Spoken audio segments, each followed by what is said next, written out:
सुशांत सिंह राजपूत के डेथ के बाद बहुत सारे बॉलीवुड एक्टर्स सामने आए और उन्होंने बताया कि किस तरह से बॉलीवुड में जो स्ट्रगल होती है वो कितनी तोड़ देने वाली होती है। वो जो स्ट्रगल करता है वो सिर्फ वही शख्स जाने कि उस पे क्या बीतता है। ऐसे में सुशांत सिंह राजपूत के बारे में बात कर रही थी नीतू चांद्रा और इसी बात के बाद उनसे जब बॉलीवुड के बारे में सवाल पूछे गए तो उन्होंने बहुत ऐसी बातें बताई जो आप भी सुनेंगे तो दंग रह जाएंगे, जिससे आपका भी इस बॉलीवुड इंडस्ट्री में अगर आने का किसी का भी इरादा होगा तो वो कहीं ना कहीं आप एक बार सोचेंगे ज़रूर कि आपको आना है या नहीं। नीतू चांद्रा ने बात करते हुए मीडिया से ये बताया कि किस तरह से सुशांत सिंह राजपूत के बात जब पता चली तो वो पूरी टूट सी गई थी, तोड़ दिया था उनको इस खबर ने।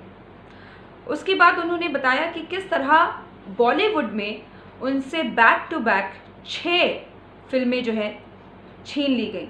जी हाँ, 3 साल में बैक टू बैक 6 फिल्में उनसे छीन ली गई। उन्होंने ये भी बताया कि किस तरह उनके पापा को जो है कैंसर हुआ था और उसके वजह से उन्होंने ब्रेक लिया था और ब्रेक जो है वो 4 साल का लिया था और ब्रेक के बाद जब वो आई तो उन्हें जो है वापसी वैसी नहीं मिली जैसी कि पहले वो इस इंडस्ट्री में थी और उन्हें जिस तरह से सराहा जा रहा था। उन्होंने बताया कि हर महीने एक फिल्म उनसे छीन ली जाती थी। ऐसे ऐसे करके 6 फिल्में उनसे छीन ली गई। साथ ही उन्होंने ये कहा कि मेरी लड़ाई तापसी या कंगना की लड़ाई जैसी नहीं है। मेरी शिकायत उनसे है, बिहार के लोगों से है। अगर बिहार की 12 करोड़ की जो तादाद है, जो पॉपुलेशन है, अगर वो हमारी फिल्में देखे तो शायद हम भी बॉलीवुड इंडस्ट्री में टिक सकते हैं। उन्होंने ये बात भी कही कि सुशांत सिंह ने भी ये कहा था कि आप हमारी मूवीज़ देखें वरना बॉलीवुड से मुझे निकाल दिया जाएगा। उन्होंने ये भी बताया कि किस तरह जो सर गर्व से उठता था वो धीरे धीरे इस इंडस्ट्री ने झुका दिया और फिर सिर उठाने से पहले सोचना पड़ता था, क्योंकि जब 6 फिल्म किसी से छीन लिया जाता है तो उस इंसान पे क्या बीतती है वो सिर्फ वो शख्स जाने। उन्होंने ये भी कहा कि वो इन 6 फिल्मों के छीने जाने के बाद पूरी तरह डूब चुकी थी, उनका उभरना नामुमकिन लग रहा था। उन्होंने ये भी बताया कि किस तरह से 3 बॉलीवुड के सुपरस्टार्स के साथ उनकी मूवी साइन की हुई उनसे छीन ली गई। बाद में जब डायरेक्टर से पूछा कि सर क्या हुआ, क्यों दूसरी हीरोइन को क्यों ले लिया गया, तो जवाब बस यही आता था कि नया प्रोड्यूसर आ गया है, क्या करें, मजबूरी में दूसरी हीरोइन को कास्ट करना पड़ा, कभी और किसी और फिल्म में साइन करेंगे। इस तरह से उन्होंने जो है ये पूरी बातचीत बताई है कि किस तरह से बॉलीवुड में जो स्ट्रगल है वो बहुत मुश्किल, बहुत मुशक्क़त वाली है। अगर आपको कुछ दिया भी जाता है तो वो भी आपसे कब छीन लिया जाए ये आपको खुद भी पता नहीं चलता।